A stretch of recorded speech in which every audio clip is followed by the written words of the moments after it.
Bom, nós nos aproximamos do mês de outubro e com ele das eleições. As interrogações são tantas que a gente recebe de e-mail aqui, é uma grandeza.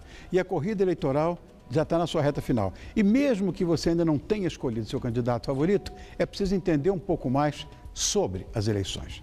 Você saberia me dizer, por exemplo, por que alguns partidos têm mais tempo de propaganda na TV do que os outros? Ou então, qual a diferença entre as funções de um senador e um deputado? Difícil? Pois é, essas e outras dúvidas serão sanadas agora pelo jornalista que já ganhou meu voto, porque ele sabe de tudo. Estou recebendo o Lucas Souza. Obrigado por ter vindo, Lucas. Boa noite. Tudo bem, Rony? Bem, obrigado por ter vindo, querido. Obrigadíssimo. Meu prazer. Para com isso.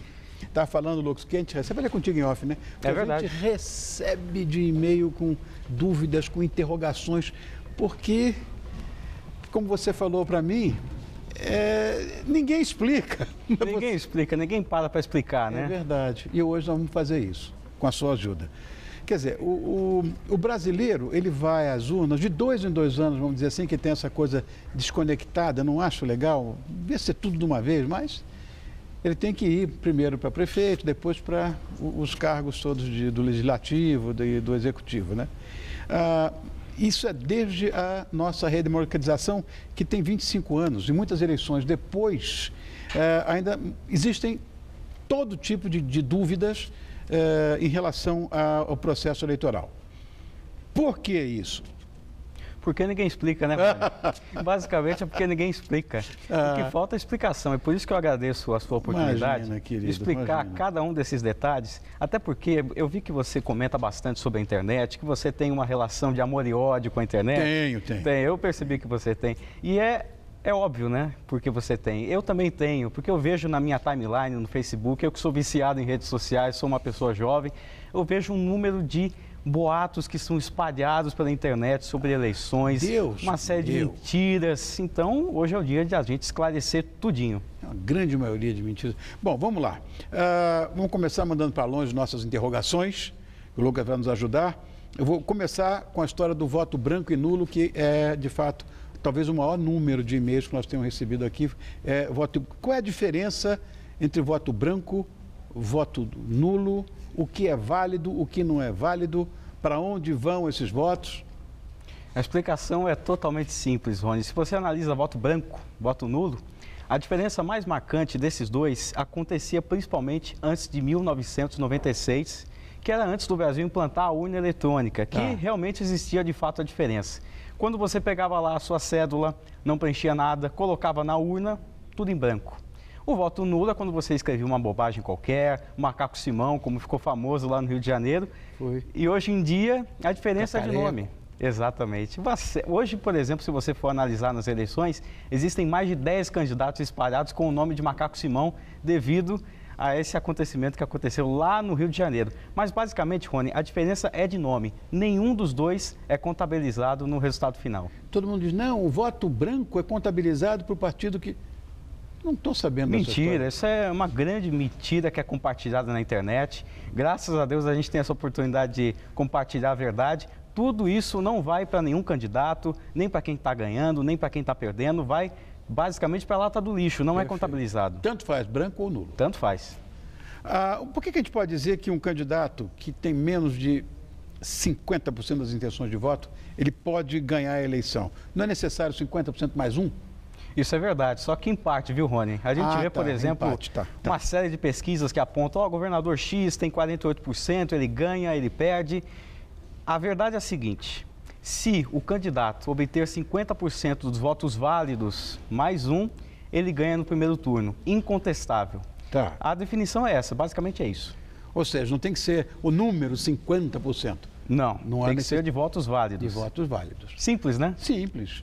Ninguém explica. Ninguém explica, é matemática facílima de entender. Bom, a nossa equipe foi às ruas e ouviu algumas pessoas, né? Hoje não é o povo fala, hoje é o povo pergunta. Pergunta a você, viu, Lucas? Bom, a primeira dúvida e você responde. Roda, criançada, o povo pergunta. Se os números de votos nulos e brancos forem maior do que os candidatos receberem, o que acontece?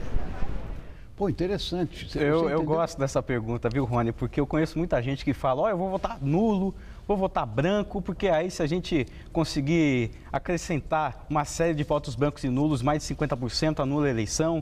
Jesus amado, isso é mentira.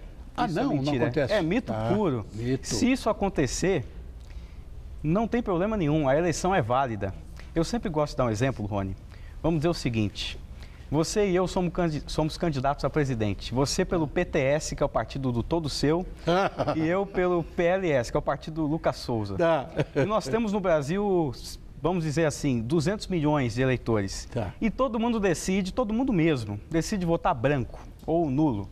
Até eu mesmo, gostando tanto de você, Rony, prefiro votar em você. Tá. E você vota em você mesmo. Você tem 2 votos. Quem ganha a eleição? Você, Rony. Com 2 votos válidos, você ganha a eleição e a eleição é absolutamente legal, não tem problema nenhum. Olha que coisa. Não, que anula a eleição. Eu já ouvi essa história. Eu vi na internet essa bobagem. De anular a eleição só vai acontecer em 2 casos extremíssimos. Quais são? Só se o candidato tiver a candidatura indeferida ou se ele ter um mandato cassado. Só nessas 2 possibilidades. Bom, essas histórias também de diferença entre... Isso é uma coisa que eu queria... que todo mundo quer saber. Outra pergunta que é recorrente aqui. Querem saber a diferença entre o voto proporcional e o voto majoritário. Majoritário é o mais simples, é o mais comum da gente observar. Isso acontece para a eleição para prefeito, governador, senador e presidente, que basicamente é o seguinte, quem recebe mais votos, ganha. Simples assim. Tá. Basicamente é isso. Para deputado federal, deputado distrital, deputado estadual, vereador... A coisa muda. A coisa muda completamente. Não é simplesmente o sujeito que ganha lá 20 mil votos, 40 mil, 50 mil.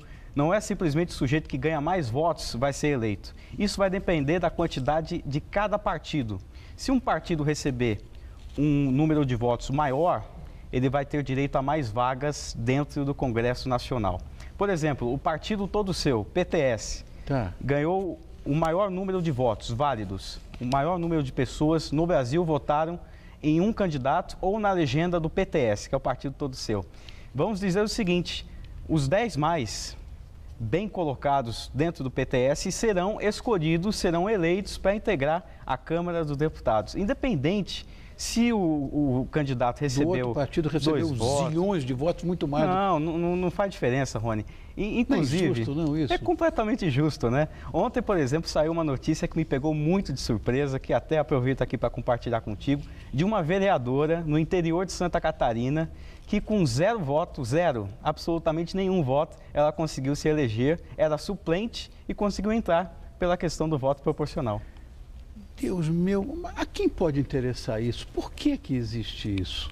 Olha, existem alternativas que já são discutidas, que já são aplicadas no mundo inteiro. Distrital misto.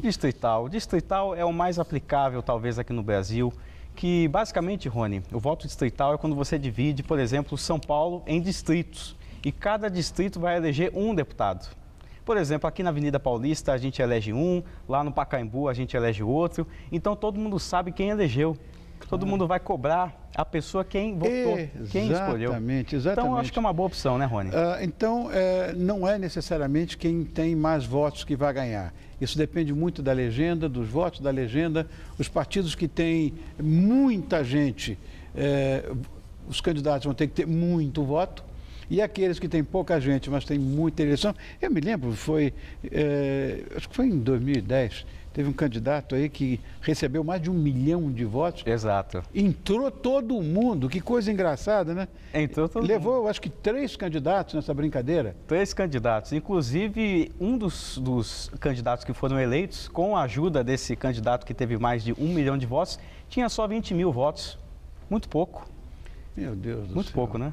Então, quer dizer, essa história do voto proporcional não tem muita explicação. A explicação é triste, né, Rony? É totalmente injusta, né? Por isso que a gente defende tanto, nós que participamos de movimentos sociais, que falam de política, a gente sabe da necessidade de uma reforma política. O voto distrital já é aplicado na Alemanha, na Inglaterra e por que não no Brasil, né? Seria tão bom a pessoa em quem você votou, é sua conhecida. Você sabe o que ele faz, o que não faz para o seu distrito, para o seu bairro, para a sua região, sei lá, e ele será cobrado diretamente. E você vai direto na porta dele, né, Rony? Você sabe para onde você vai, né? Sim. Eu acho isso muito legal, sou parlamentarista também, eu acho que qualquer coisa... Ah, o primeiro-ministro não deu certo, derruba, bota outro. Tem um chefe de Estado, tem um chefe de governo. É verdade. E existe também em tantos lugares, até nas monarquias parlamentares, sei lá, Dinamarca, Suécia, Noruega, tem seu parlamento e tudo, mas tem o primeiro-ministro. Isso é uma grande referência para nós, né? Não é? Oh, com certeza. Nós temos uma outra pergunta nas ruas aí, que é o povo pergunta, vamos ver, roda, criança. Se o eleitor não puder ir no dia da eleição, qual o valor da multa que ele tem que pagar e qual vai ser a consequência que ele vai sofrer? Bem, eu deixo claro que, em primeiro lugar, vamos às urnas. Sim. A não ser que aconteça algum imprevisto, você não consegue ir de jeito nenhum na urna, aí você tem que justificar. Se você não conseguir justificar, você vai ter que pagar uma multa que, dependendo do julgamento do juiz eleitoral, essa multa vai ser de R$1 a R$35. Se, por exemplo, a pessoa ter que faltar sem justificar 3 vezes seguidas, ela vai perder o título de eleitor. E aí, quais são as consequências conforme... Não tem passaporte, não tem passaporte, você não pode pedir empréstimo para a Caixa Econômica, Banco da Amazônia, Banco do Brasil, uma série de consequências. Você quer, por exemplo, participar de uma licitação pública? Não pode. Claro. Tem que regularizar a sua situação. E é claro, né, gente, tem que votar, tem que ir até as urnas para escolher o nosso próximo presidente. Existe uma idade limite para você votar. É verdade. A gente fala que o sujeito que tem 70 anos ou mais, ou o jovem que tem 16 ou 17 anos, esse aí é facultativo, vota se quiser. Se você não tem entre 16 e 17 anos, tem mais de 70, você é obrigado a votar no Brasil. Eu tenho 70, fiz agora em julho. Quero ser o primeiro da fila votando. Meu pai votou até 92 anos de idade, ele tem 97 hoje. Eu votei com 16. Aí, é dever. É dever. É dever, né? Não concordo com o voto obrigatório, mas eu acho que todos nós temos o dever de votar. Quer dizer, é uma coisa, parece uma lógica paradoxal, mas eu acho que é por aí. É exercício de cidadania, não sei. Rony, você não precisa mais votar, que legal. Como que legal? Eu vou votar, lógico que eu vou votar. Imagina se não. É tão bom ouvir isso de claro. você, Rony, é muito bacana. Eu gostaria que muitas pessoas tivessem a mesma visão, porque votar é um exercício de cidadania. Sem dúvida alguma. E que se a gente não vota, alguém vai ser escolhido, né? Seguramente. Conforme a gente aprendeu hoje, né? Seguramente. Agora, eu falei no início das diferenças de legislativo, né? Senador e deputado federal. O que faz um, o que faz o outro? Bem, a diferença também é simples. O deputado federal, ele representa o povo. O senador representa o Estado. E não é à toa que, por exemplo, o Estado do Rio de Janeiro, o Estado do Rio de Janeiro tem mais representantes na Câmara Federal do que o Estado de Alagoas, por exemplo. Qual é o critério? É a população. Por exemplo, hoje, 70 deputados são de São Paulo. Por quê? Porque São Paulo é o estado que tem mais gente morando aqui, com certeza. Mas e senadores? Senadores, aí já é diferente, porque os representantes são do estado. Então, independente de população... Outra injustiça. São Paulo tem 3 senadores, Alagoas tem 3 senadores, Acre Roraima, tem 3 senadores. e assim por diante. Roraima tem 3 senadores, enfim. Bom, as dúvidas continuam. Então, nós vamos lá rodar mais uma vez. O povo pergunta e, criançada, estou aqui esperando. Roda. Dentro do Estado Democrático de Direito, está claro que as regras permitem que haja mais espaço para alguns partidos dentro da propaganda política. Mas eu gostaria de saber se não é um dissenso que, dentro do jogo democrático, que haja mais tempo para alguns partidos em detrimento de outros, isso não prejudica o verdadeiro jogo democrático? Pergunta boa, isso, Lucas. Pergunta excelente, né? A gente percebe que alguns candidatos têm 50 segundos para falar, ou algum deputado que tem 10 segundos para falar, fala o nome e o número só. Por isso tem 1 bilhão de coligações. Você vê as legendas, um monte de legenda, para poder ganhar mais tempo. É verdade. Explica isso pra Muitas gente. pessoas não entendem por que determinado partido se junta com um, que não tem nada a ver um com o outro. A definição é tempo de televisão, Rony. Quanto mais partidos... Ou melhor, quanto mais deputados tem um partido dentro da Câmara dos Deputados, mais tempo de televisão ele tem. O TSE, que é o Tribunal Superior Eleitoral, fez o cálculo em junho e calculou o seguinte, que aproximadamente, digamos assim, cada deputado representa 2 segundos na campanha eleitoral. Então, por exemplo, os 2 maiores partidos dentro da Câmara dos Deputados é PT e PMDB. E é por isso que eles têm tanto tempo de televisão, porque eles estão juntos. Então você vai somando ali 70 deputados, mais 50, e é por isso que eles têm tanto tempo de televisão. Entendeu? Agora você entendeu? Se tiver mais alguma dúvida, é só mandar seu e-mail de novo, a gente chama o Lucas de novo e você vai ficar sabendo da sua dúvida.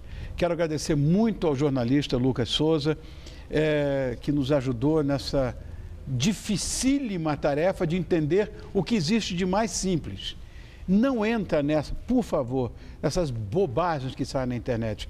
Internet é, de fato, uma ferramenta impecável, mas, infelizmente, estão levando para um lado absolutamente discutível. Então, Lucas, muito obrigado. Eu quero que você deixe algum recado, seja ele qual for, mesmo que seja para falar de você, seu telefone, qualquer coisa. Bem, Rony, o que a gente pode deixar como recado é que as eleições serão no dia 5 de outubro. Se você analisa historicamente, o que é o dia 5 de outubro? É a data da Constituição Cidadã, é a data da Carta Magna. Então, no mesmo dia que todos os brasileiros vão à urna escolher o presidente da República, nós temos o aniversário de 26 anos da promulgação da Carta Magna. Então, é uma coincidência histórica muito bonita, né? Sem dúvida alguma. Eu me lembro como se fosse ontem. Meu Deus do céu. 1988. Como o tempo está passando, não, Lucas? 26 você é um menino. Você é um menino. Você não estava nem nascido nessa época. Não. Mas é do que eu, a Constituição. Tá vendo? Olha que verdade. Coisa legal. Obrigado, querido, por ter vindo, Lucas. Aqui é a sua casa. A hora que você quiser, é só dar um toque, entrar, porque a casa é sua de fato. Obrigadíssimo, Rony. Obrigado, hein? Obrigado, Lucas. Entendeu, né? Bom. Você entendeu, Vilminha? Eu entendi tudo.